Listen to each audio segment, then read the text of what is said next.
नमस्कार दोस्तों, आप सभी का स्वागत है आपके अपने YouTube चैनल में। दोस्तों, हमारी भारतीय संस्कृति परंपराओं के अनुसार भारतीय संस्कृति में घर में हर प्रकार की छोटी व बड़ी पूजा को करने के कुछ नियम बताए गए हैं, जिनका पालन करते हुए ही हमें पूजा पाठ इत्यादि करने चाहिए। क्योंकि जब हम इन नियमों का पालन करते हैं तभी हमारी पूजा का कोई अर्थ होता है, वह हमारी आराधना का फल हमें मिलता है। कई बार हम पूरी श्रद्धा भाव व भक्ति के साथ अपनी पूजा अर्चना तो करते हैं, उपाय भी करते हैं, लेकिन इनका फल हमें नहीं मिल पाता है। साथ ही साथ हमारे कष्टों का निवारण भी नहीं हो पाता है, मानसिक शांति भी नहीं मिल पाती है। ऐसा क्यों होता है? क्यों आपको आपकी पूजा का मनोवांछित फल प्राप्त नहीं होता है? तो दोस्तों, इसका एक कारण यह भी हो सकता है कि शायद आपकी पूजा करने का तरीका गलत हो। शायद जो आपने उपाय किया है वह पूर्ण विधि विधान के द्वारा आपने ना किया हो, इसीलिए आपको इसका परिणाम नहीं मिल रहा है। आप पूजा करते वक्त कुछ चीजों को, जरूरी चीजों को भूल रहे हैं, या फिर आप कुछ ऐसा गलत कर रहे हैं जिससे कि आपकी आराधना ईश्वर तक नहीं पहुंच पा रही है।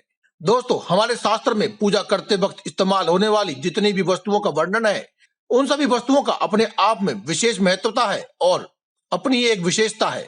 चाहे कुमकुम हो, रोली हो, चावल हो या हल्दी हो, दीप, फल, निवेद या फिर भोग ही क्यों ना हो, जब भी आप कोई पूजा पाठ करते हैं तो इन सभी चीजों को इस्तेमाल करने का, व प्रस्तुत करने का एक निश्चित क्रम होता है और इसी क्रम का पालन करते हुए हमें अपनी पूजा आराधना करनी चाहिए। आज हम जानेंगे कि भगवान श्री कृष्ण के अनुसार ऐसी वे कौन सी चीजें हैं जिन्हें अपने पूजा घर में रखने से सुख, समृद्धि व ऐश्वर्य की प्राप्ति होती है, वह गरीबी हमेशा के लिए दूर हो जाती है। पूजा करते समय आपको सबसे पहले यह ध्यान रखना चाहिए कि आपका पूजा मंदिर सही दिशा में है या नहीं। वास्तुशास्त्र के अनुसार आपका घर में पूजा मंदिर सबसे पहले तो ईशान कोण में होना चाहिए।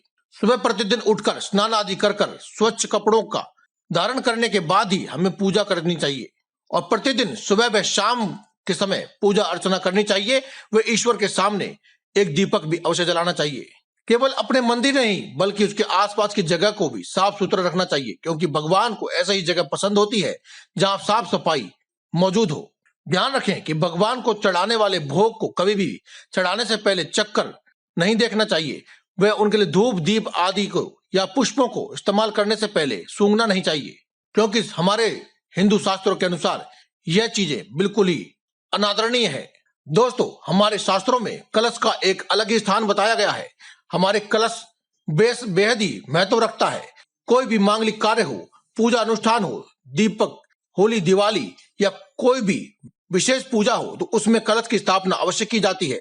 ईश्वर के सामने तांबे के कलश में पानी भरकर रखना इतना शुभ होता है कि हम रोज की पूजा में भी तांबे के कलश में हम पानी भरकर यदि भगवान के सामने रखें तो इसका परिणाम भी हमें अवश्य देखने को मिलता है। इसके लिए दोस्तों, रोज की पूजा में आप एक तांबे के कलश का इस्तेमाल करें। उसके ऊपर रोली से व कुमकुम से एक स्वास्तिक बनाएं और उसके ऊपर अक्षत चिपका दें। अक्षत यानी साबुत चावल दोस्तों, और उसके ऊपर कलावा बांध दीजिए। फिर कलश में पानी भरकर थोड़ा सा गंगा जल मिला दें। कलश को सदैव भगवान के दाईं ओर रखें और भगवान की प्रतिदिन पूजा करते समय कलश की भी पूजा अवश्य करें और फिर पूरे मन से भगवान के साथ साथ कलश को भी प्रणाम करें। वह अपने मन ही मन सभी पवित्र नदियों का आवाहन अवश्य करें और इस कलश को अपने घर में ऐसा ही रहने दें अगले दिन की पूजा तक। और अगले दिन इस जल को अपने पूरे घर में थोड़ा थोड़ा छिड़क कर बाकी बचे हुए जल को तुलसी में डाल दीजिए, क्योंकि दोस्तों, इस पवित्र पानी से प्रतिदिन आपने घर में छिड़काव करने से आपके पूरे घर में ही सकारात्मक ऊर्जा बहती रहती है, जिसके चमत्कार की वजह से आपका पूरा घर एक आध्यात्मिक शांति से भर जाएगा। इसके पीछे शास्त्रों में अनेकों कारण बताए गए हैं। शास्त्रों में कलश को सुख व समृद्धि का प्रतीक माना गया है, क्योंकि दोस्तों, जल ही जीवन है। उसी प्रकार से हम कलश में जल भरकर उसकी पूजा करते हैं। उसकी वजह से हमारा घर व आसपास का वातावरण भी सुख समृद्धि से भर जाता है।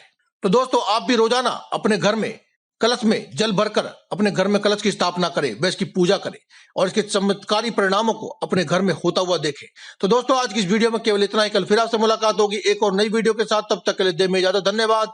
कमेंट बॉक्स में लिखना ना भूले। जय बजरंगबली, जय माता दी, जय मां लक्ष्मी।